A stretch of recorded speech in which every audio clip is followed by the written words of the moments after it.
Bonjour à toutes et à tous. Bienvenue dans votre émission Et si je m'étais trompé d'Africa Life World Mission. Aujourd'hui est consacré à l'étude de la première épître de Paul aux Corinthiens, chapitre 1, les versets 22 et 23. Dans 1 Corinthiens chapitre 1, versets 22 et 23, nous lisons: Les Juifs demandent des miracles et les Grecs cherchent la sagesse. Nous prêchons Christ crucifié, scandale pour les Juifs et folie pour les païens. Nous examinerons ce texte, mais, avant, regardons cette petite vidéo.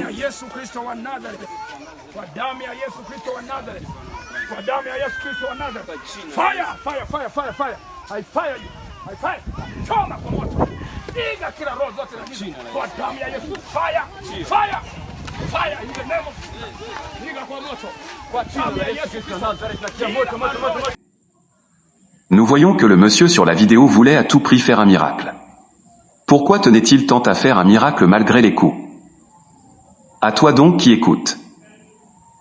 Examine-toi à travers ces questions. Pourquoi cherches-tu des miracles? Pourquoi cours-tu après les miracles? Pourquoi attends-tu des miracles? Pourquoi t'efforces-tu à tout prix à faire des miracles? Pourquoi te réjouis-tu d'avoir fait des miracles? Es-tu juif? Si tu n'es pas juif, mais que tu cours après les miracles, ou que tu t'acharnes à les faire sans chercher à comprendre le sens que la Bible donne aux miracles, tu t'égares loin de la foi biblique. Si tu meurs dans cet état, tu vas droit en enfer, malgré ta sincérité. Ce sont seulement les Juifs qui sont autorisés à demander des miracles, parce que l'alliance de Dieu avec eux est basée sur la démonstration physique de la puissance de Dieu. Psaume chapitre 103 verset 7 déclare: Il a manifesté ses voies à Moïse, ses œuvres aux enfants d'Israël. En effet, les Grecs sont des païens, dont nous faisons également partie. Il est donc évident que tu devrais chercher la sagesse au lieu des miracles. Mais quelle sagesse faut-il chercher? Le livre de 1 Roi chapitre 10 verset 24 dit, je cite, « Tout le monde cherchait à voir Salomon, pour entendre la sagesse que Dieu avait mise dans son cœur. » Fin de citation. Nous voyons que cette sagesse, c'est Dieu qui la fixe, non dans la tête, mais dans le cœur. Cela ne sert à rien de faire des miracles sans cette sagesse, parce que Matthieu chapitre 7 versets 22 à 23 déclare. Je cite, « Plusieurs me diront en ce jour-là, Seigneur, Seigneur, n'avons-nous pas prophétisé par ton nom? N'avons-nous pas chassé des démons par ton nom? Et n'avons-nous pas fait beaucoup de miracles par ton nom? Alors je leur dirai ouvertement. Je ne vous ai jamais connu, retirez-vous de moi, vous qui commettez l'iniquité. » Fin de citation.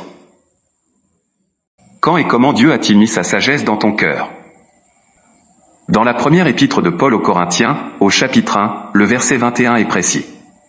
Je cite, « Car puisque le monde avec sa sagesse n'a point connu Dieu dans la sagesse de Dieu, il a plu à Dieu de sauver les croyants par la folie de la prédication. » Fin de citation. C'est donc à travers la prédication qu'elle est transmise. Comme la sagesse de Dieu passe par l'oreille, il faut qu'on te prêche Christ crucifié jusqu'à ce que Dieu la mette dans ton cœur. La seule parole qui fait l'objet de cette prédication, c'est Moïse et les prophètes. En accord avec Luc 16 verset 31.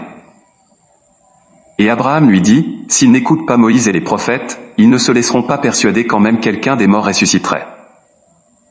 Abraham fait clairement savoir qu'il faut écouter Moïse et les prophètes pour avoir cette sagesse. Toujours dans le livre de Luc, chapitre 24, au verset 27 nous lisons. Et, commençant par Moïse et par tous les prophètes, il leur expliqua dans toutes les Écritures ce qui le concernait. Jésus, avec ses disciples sur le chemin d'Emmaüs, a prêché Moïse et les prophètes pour faire comprendre sa mission sur terre afin de leur donner la sagesse.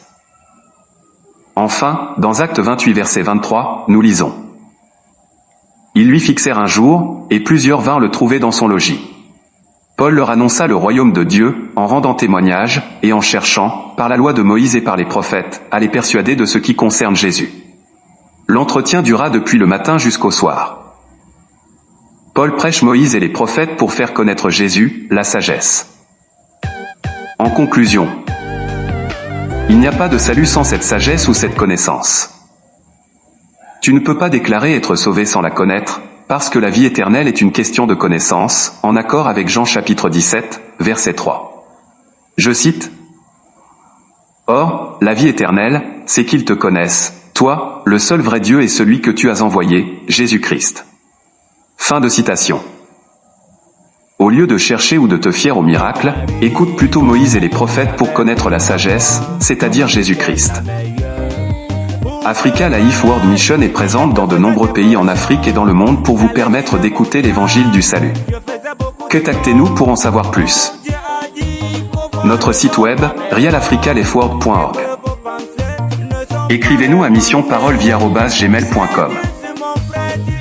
Sur YouTube, tapez Adassa Production.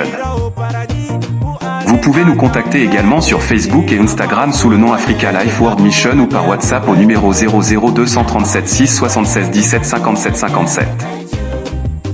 Merci pour votre aimable attention.